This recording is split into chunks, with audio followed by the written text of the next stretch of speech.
A new intelligence clash is unfolding behind the front lines of the Ukraine war. This time, the battlefield is secrecy, and the weapon is information. Ukraine's president claims knowledge of Russia's most sensitive missile deployments.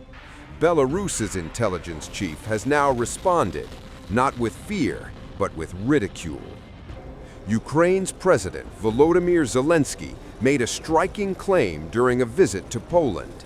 He said Ukrainian intelligence services know where Russia's Oreshnik hypersonic missiles are being deployed, including units stationed in neighboring Belarus.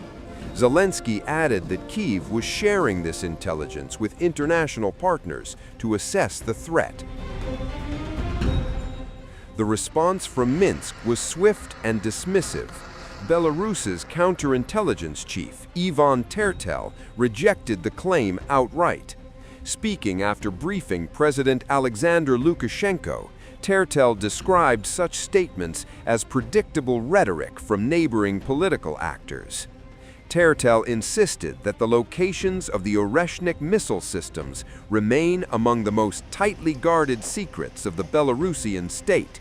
He said Belarusian citizens could sleep well, assuring that the KGB is actively countering foreign espionage attempts. The Oreshnik missile is no ordinary weapon. Unveiled by Russia last year, it is an intermediate-range hypersonic missile capable of carrying nuclear payloads. Moscow first revealed the system through a strike on a Ukrainian arms facility, a move designed to showcase both speed and precision.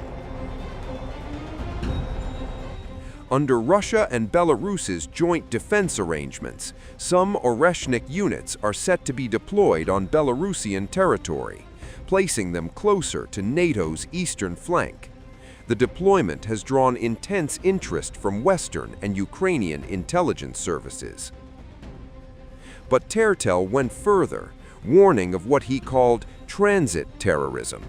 He suggested tactics used by Ukrainian intelligence inside Russia, including sabotage and covert attacks, could eventually be redirected towards Belarus if the conflict expands. Moscow has long accused Kyiv of relying on sabotage due to battlefield setbacks. Russian investigators say many such operations involve recruiting civilians through financial incentives or coercion, a method Belarus now claims is being attempted on its soil. According to Tertel, Belarusian authorities have exposed roughly 70 foreign agents this year alone. Many, he said, have already been prosecuted. Evidence, in his words, of an escalating intelligence war running parallel to the fighting in Ukraine. As missiles remain hidden and accusations fly, the confrontation is shifting into darker territory, where secrecy, counterintelligence, and deterrence matter as much as tanks and drones. Are they going to wage war on us? Are they going to pat us on the head? No, they will launch attacks against us. They will keep launching attacks. We must not allow war. We've already had our fill of this legitimate.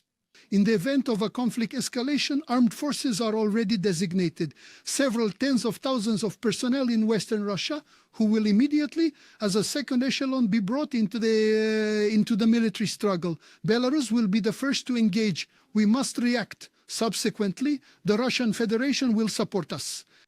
This is precisely the regional grouping of troops and tactical nuclear weapons that we have returned to Belarus. In addition, the first positions for the Oreshnik missile system have been equipped. It has been with us since yesterday and is now assuming combat duty.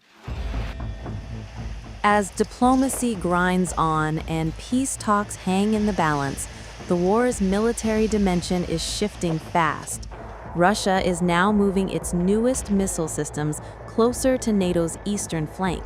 A deployment that Moscow calls routine is being read as a warning across Europe, and it comes at a moment when Ukraine is urgently pressing its allies for financial survival.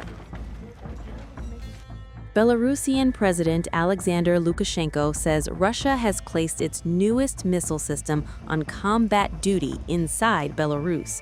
Speaking Thursday, Lukashenko confirmed that the Oreshnik intermediate-range ballistic missiles arrived a day earlier and are now operational. No details were given on the number of missiles deployed or their exact locations. Earlier this week, Russian President Vladimir Putin has also confirmed that the Oreshnik system is entering combat service this month. The missile was first publicly revealed after a strike on a Ukrainian industrial site late last year.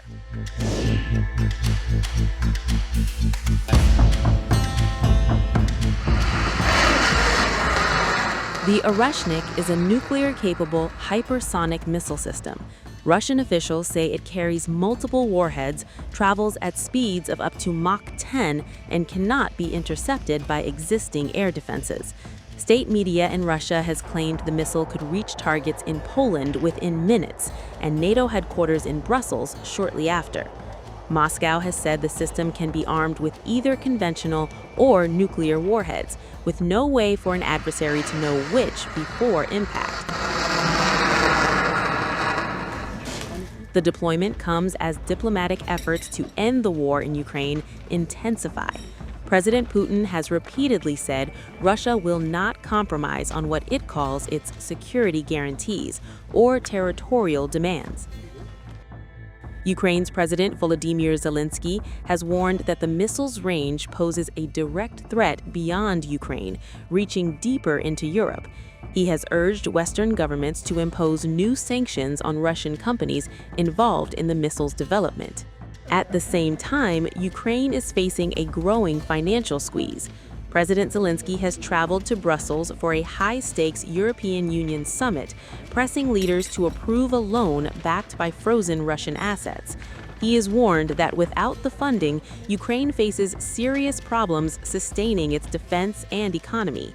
EU leaders remain divided, with concerns over legal risks, retaliation from Moscow, and how the loan would be structured. Belgium, which hosts the bulk of frozen Russian assets, has pushed for guarantees against legal and economic fallout. European leaders are now weighing two paths: immediate financial support to Kyiv or prolonged uncertainty. Some leaders argue failure to act could embolden Moscow. Others warn that using frozen assets could trigger long-term legal and economic consequences.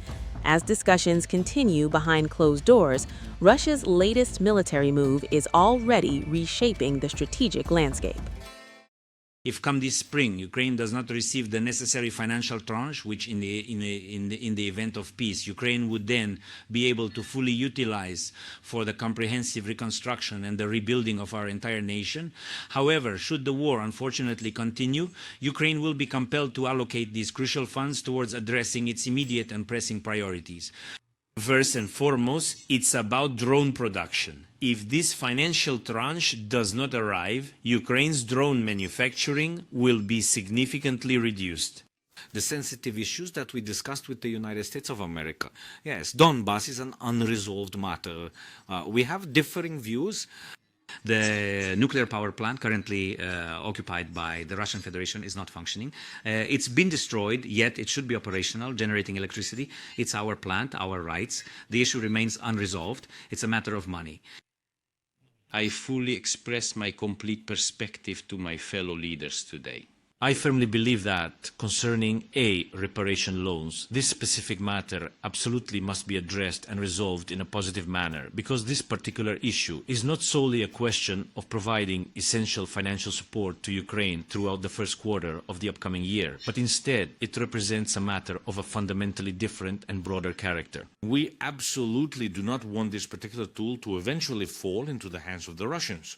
We strongly oppose this, and we are convinced they will do everything in their power to block it. There is progress in our dialogue with the American side. Why? Because we've had, in our discussions with America, we've discussed various formats, a number of documents, and I personally believe that in the course of our ongoing dialogue, we have made significant progress. The question is, this is indeed part of the negotiation process. Afterwards, the United States of America takes our specific points without any changes, and then communicates directly with the Russian side. Therefore, at this moment, I simply do not have any feedback regarding our most recent progress. I cannot tell you what is currently available or what is not. But in the very near future, we will certainly make an announcement. And I consider the frequency of our meetings to be a clear indication of progress. For the time being, that is how I interpret this situation. Perhaps there is more optimism than realism in what I'm saying. But these are the realities that we are living with every single day. We live by the fact that we are constantly fighting for ourselves, and we truly believe that we will eventually succeed. We are in this war, and the United States, they are the decision makers who can truly stop Putin. And I count on this, but I really count on pressure from the United States. Now, the United States is more mediating. It's true, they mediated between us, but I really wanted them to take many more decisive steps in pressuring Russia, because I truly believe that Putin doesn't want to stop this war, but he certainly can if the United States will apply more pressure, and President Trump, I believe, can. And God willing, I hope he will be successful in this.